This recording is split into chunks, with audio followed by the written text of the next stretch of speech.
যতই পাহাড় পর্বত সমুদ্র ঘুরে বেড়াই না কেন, কলকাতার মাটিতে একটা আলাদা টান আছে। সিটি অফ জয় নামে পরিচিত আমাদের কলকাতা। তাই বারবার ফিরে ফিরে যায় আমাদের কলকাতার দ্রষ্টব্য স্থানগুলোতে। আজকে যাব ভিক্টোরিয়া মেমোরিয়াল হলে। বহুবার এসেছি আগে ভিক্টোরিয়াতে, তবে আজকের আসাটা একদম হঠাৎ।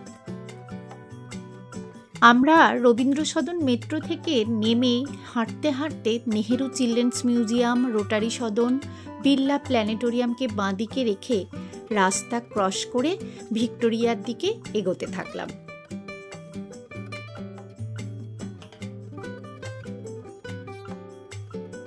কলকাতায় এসে ঘোড়ার গাড়িতে ঘুরতে চান?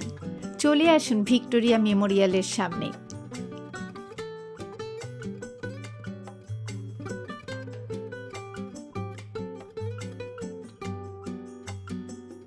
হাঁটতে হাঁটতে ভিক্টোরিয়ার টিকিট কাউন্টারের সামনে চলেই এলাম আমরা দুজন।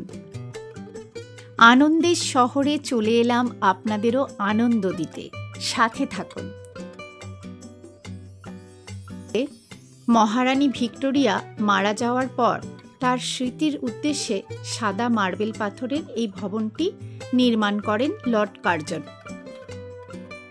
ভিক্টোরিয়া মেমোরিয়াল হলের প্রবেশ মূল্য 3 ধরনের।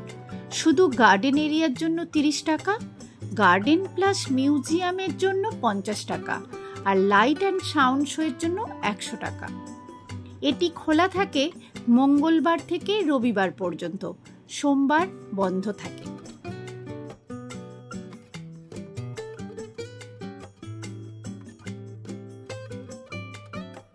প্রায় 64 একর জমির উপর লন, পুকুর, বাগান, বিশাল জায়গা জুড়ে ভিক্টোরিয়া মেমোরিয়াল হলটি স্থাপিত।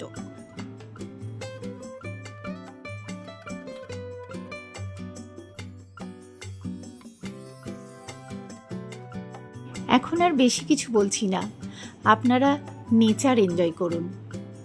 আশা করি আপনাদের খুব ভালো লাগবে।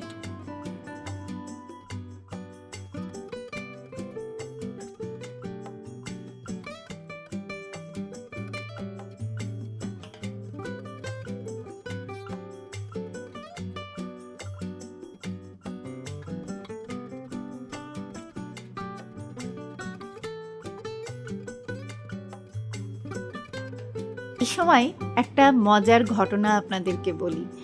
আসলে আমি বহুদিন ধরে অসুস্থ থাকাতে আমার কোথাও সেইভাবে বেরোনো হচ্ছিল না। তো আমার বান্ধবী হঠাৎ করে সেদিন আমাকে ফোন করে বলে যে চল আমরা কোথাও একটা যাই। আমাদের 2 বান্ধবীর যখন মেট্রোতে দেখা হলো, তখনও আমরা জানি না যে আমরা কোথায় যাব। আমরা যেদিন বেরিয়েছিলাম সেদিন সকাল থেকে প্রচণ্ড বৃষ্টি হচ্ছিল। আমরা বাড়ি থেকে বেরিয়েছিলাম দুপুর 2টোয়। তখনও কিন্তু আমরা বৃষ্টি মাথায় নিয়েই বেরিয়েছিলাম দুজনে।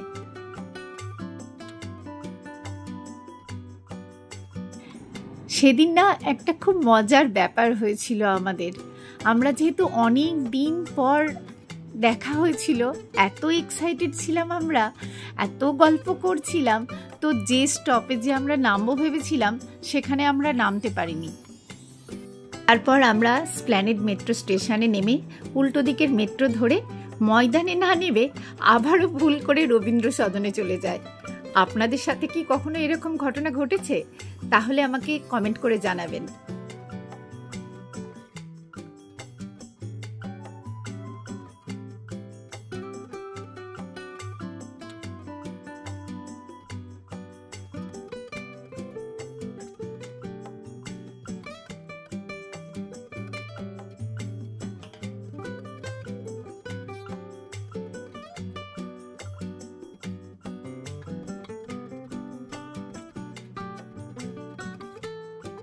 আমরা 2 বান্ধবী তো বৃষ্টির দিনে ভিক্টোরিয়া খুব এনজয় করেছিলাম। আপনাদের কেমন লাগলো অবশ্যই কমেন্ট করে জানাবেন।